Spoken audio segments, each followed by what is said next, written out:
Alright, y'all. Kingdom Hearts 3. So, your boy finally played it.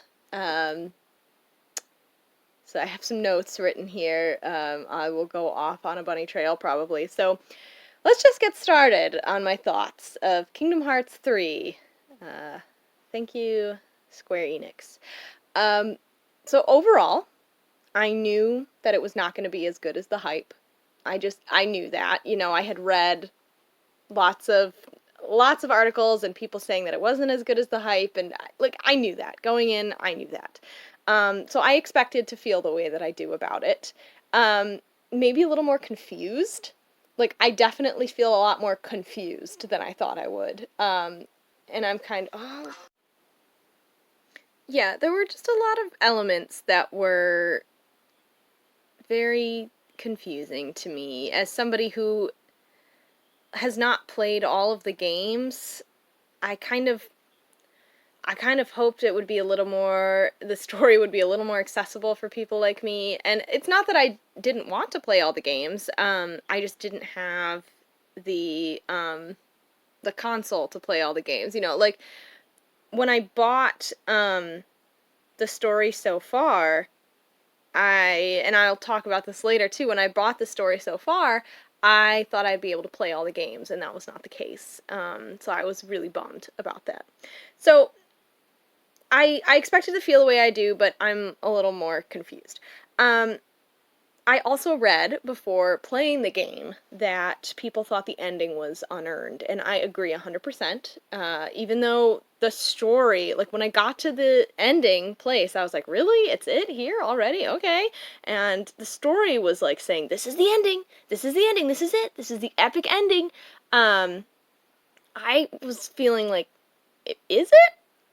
Okay, I guess it is, but it's too easy. I don't feel like I've earned it. I was literally thinking that. And I was at level 51, I think, when I went into the final world, and I think I ended at level 56, because I did go into those spiky blue battle balls a few times, but only a few times, not an inordinate amount, not this ridiculous amount.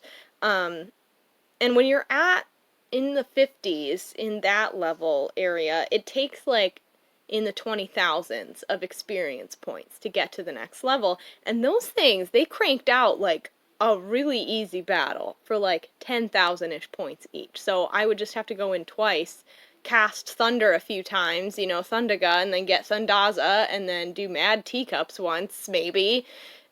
And I would, boom, 10,000 experience points. I had to only go in twice to gain a level. So, yeah, my main problem with the ending was it definitely felt unearned. I really agree with everyone. I was kind of disappointed in that, and then confused by elements of it, too. And I don't think I died once during it. I don't think I died one time in that whole, ever since entering, I don't think I died once. And if you compare that to the first Kingdom Hearts game, during the final boss battle, when you get to Destiny Islands and everything's cracked and he's like, look at this world, and then you go into that weird spiky thing and you're fighting him, and I died during that part, I want to say the first time I played, I died 10 or more times. I kept dying over and over and over again, and it was hard, and so I would get frustrated and I rage quit a few times, but then I'd go back because I really wanted to win, and I would go and level grind and come back and try again, and go and level grind again and come back and try again. And so by the time I actually beat Ansem, I was my blood, sweat, and tears went into it, and I really felt like I earned it, and I was like, heck yeah. And the ending was good, in Kingdom Hearts 1. It was simple, it was clean. Yeah, it was simple and clean. And, I feel like the opening themes for the Kingdom Hearts games really just illustrates, what they are. Simple and clean, is exactly what it was. The story was straightforward for the most part, and it had some emotional high points, and it was it was good. It plucked your heartstrings. Then Kingdom Hearts 2, Sanctuary, I feel like they got a ton of elements right. And Kingdom Hearts 2 is really, to me, the epitome of the Kingdom Hearts games, in my opinion. Let me know what your fave is. And then Kingdom Hearts 3, Face My Fears. They're like, you're gonna be afraid of this game because of how confusing it frickin' is. Um, so yeah, the ending, very confusing. And I get that everyone wants a happy ending. You know, everyone wants everyone back, but that everyone? Like, does it, my question is, does it take away the emotional impact of the other games if everyone who had faded away and are like inside people's hearts, mostly Sora's, and you know, they're like, it's okay, they're here. Well, now they all have a physical form. So like, does that take away that impact at all? I don't know. Um, I mean, even Xion. Now, like I was saying, I did not play 358 over 2 days because I didn't have a 3DS. And when I bought Kingdom Hearts: The Story So Far, I was like pumped because I thought I would get to play it. And then, to my immense disappointment, it was all just the cutscenes and summaries of events that happened, and I didn't want that. I wanted to play the game. You know, I wanted to earn the cutscenes, which is the major problem with this game too. There's like a million hours of cutscenes. Like most of my time yesterday, I played throughout the day yesterday. Most of my time was spent sitting there with the controller like next to me, and I was just like barely paying attention because I just wasn't emotionally invested in these cutscenes. I was like, okay, like every time the little loading thing came up, and then it was another cutscene, I was like, oh my god. Jacob was working. He was sitting behind me at a desk working. And he looked up and he made a comment like, wow, they really just do not want you to play this game. I was like, yeah, I guess so. Um, so yeah, I agree with what people were saying on my post that it was, you know, mixed feelings, you know, a little disappointing. You know, I expected to feel that way. I just didn't expect to be this confused. Like the whole black box thing. I haven't watched Kingdom Hearts back cover. My brother told me I need to watch that in order to understand the black box. But what? And I knew there were, you know, all those people, that was like a reference to like the mobile game or whatever, which is the back cover or whatever. And I played the mobile game for like 5 minutes and then I was like, mm-mm. I was like, no, I'm not doing this. It's not the Kingdom Hearts that I know and love. Anyway, so I've complained a lot. Now I want to talk about what I loved about it. I loved the tutorial world, like Hercules, Olympus, Coliseum, or it wasn't the Coliseum, it was Olympus. It was great. I loved it. It helped introduce me to the open world concept of it. But my favorite world by far was Pirates of the Caribbean. So good. If as much effort had been put into every world as the Pirates world, this would jump from being like a fun game to like an incredible game, in my opinion. Like, I love the Kingdom Hearts or the Pirates of the Caribbean world. I spent most of my time in the Pirates world discovering those islands, and it was nice they had a little map there so you could kind of check it off like a list. You know, like, I had so much fun sailing around, discovering these islands, exploring the islands, then getting to go underwater, and there's secrets underwater too, and I didn't like the ship battle stuff. I didn't like it. It wasn't my thing, but I was able to get through it, you know, to appreciate the really cool aspects of that world. And as someone who doesn't normally play open world games like that, it was very overwhelming at first. I was like, oh my gosh, I'm never going to get used to this. But then I did, you know, after a few worlds, I got used to it. And then I was able to go back to those worlds before and, like, find treasure chests and, you know, the lucky emblems and all that stuff, which are hard. I love the lucky emblem concept. That, to me, that's a lot of fun. I don't know what everyone else thought about it, but I love the lucky emblem concept. It's a fun little scavenger hunt, treasure hunt. Besides just the treasures. I didn't really love the reason for journeying, like the power of waking thing. It didn't feel like a strong reason to journey.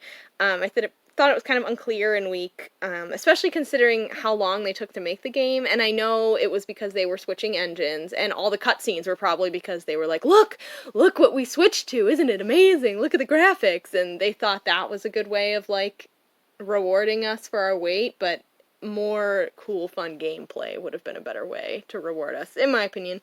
Um, it wasn't the biggest sin, in the world, the reason for journeying, but of course, then they had to, like, heart wish friendship ex machina it, and then I felt like it was dumb. I was like, you just have to wish for it? Okay. As with everything in this game, you only need to see it to be real, and I'm like, okay, is that true? Um, Anyway, I will continue to play it. I, saved my clear data or whatever, and I'll go back and keep looking for lucky emblems and treasures and stuff. And Pirates is probably the first world I'm gonna go back to because I still haven't found everything there. It's a cool world. So yeah, overall, I was very confused. Oh yeah, why were Pete and Maleficent there? They served absolutely no purpose. Like, we didn't need them to know there was an important black box. Like, the organization was looking for it. Why did we need to, like, have them? Why did we need to have them say, I'm looking for a black box? And then Pete is like, well, what kind of black box is it? And Maleficent's like, it's a black box. Okay, that added nothing. It added nothing. It added freaking nothing. And then, like, at the, in the after credits scene or whatever, you see them briefly, and it's like, oh, are they gonna do something important? And then, literally, they were like, nope! And they left! Like, they weren't even a fun cameo. They weren't even a fun throwback. They did nothing. Frozen was my least favorite world. It was such a disappointment, and I had already watched a video about why it sucked so bad, and I agree with it completely. It sucked so bad because we didn't actually get to be a part of the story elements, like in other Disney movies. We didn't get to influence the story at all, like, we were stuck on the sidelines. And then we had to watch Elsa sing Let It Go. Like, you can just feel the Disney, like, evil in that world because they just didn't want it to be touched. They were being so precious about it, but they were like, look, but we'll give you the song Let It Go, and because that's so popular. And it's like, that's not what makes Kingdom Hearts fun. Like, being stuck on the sidelines and not even getting to fight with, Elsa or Anna, like, not even getting to fight with the main characters, but fighting with this inconsequential snowman, like this marshmallow or whatever, like, that's not fun. And then, like, there was no real villain. Like, yeah, we saw Hans carry Elsa away, but if I had never seen Frozen before, I wouldn't have known what that was. And, like, the fact that he turned into, like, a white wolf or whatever, so we didn't, like, actually fight him, I was like, this was so pointless. Why even put it in? Like, if you're gonna make it like that, don't bother. Everything that Disney wanted to, like, protect about it made it horrible. Made it the worst world. So, yeah. I went back to that world a couple of times trying to enjoy it, but everything just looks the same, and it just wasn't enjoyable. Pirates is by far the best one. Best world. I was disappointed in San Francisco. I thought it would be a little denser. I thought there would be, like, more shops and stuff, more things to explore, but really it was just, like, big blocks of, it was just big, the buildings were just big blocks, and it just seemed like a pretty dead city. Like, I get that NPCs cost money and stuff to put those in there and all that, but that could have been solved just by making the city a little more denser. I sound like Jacob. Make the city a little more denser, a little more mixed use, and then it would have been great. And I would have loved exploring, but as it was, I was like, okay, this is kind of all, like, it's a street, okay, and I can't go in the building, so Yeah. So overall, I did have very mixed feelings about it. I feel like what could have saved it is less confusion, less cutscenes, more Pirates of the Caribbean-esque worlds where there was discovery and curiosity that could be implemented into it. Kingdom of Corona was fun. There was a lot of there was a lot of cool elements of that kingdom, and I liked it. Yeah, Monstropolis was fun. That was kind of cool. It was okay that it was set after the element or after the story, after the main story. It was okay. I'm just kind of rambling now. So yeah, those are my opinions. My thought vomit opinions. Let me know what you think, I guess. The end. Thing that I forgot to say is that in the original Kingdom Hearts game, we were looking for Kairi and Riku, and it was like super clear what the objective was, and it was like you cared about them. You cared about them so much, and you wanted Sora to find them.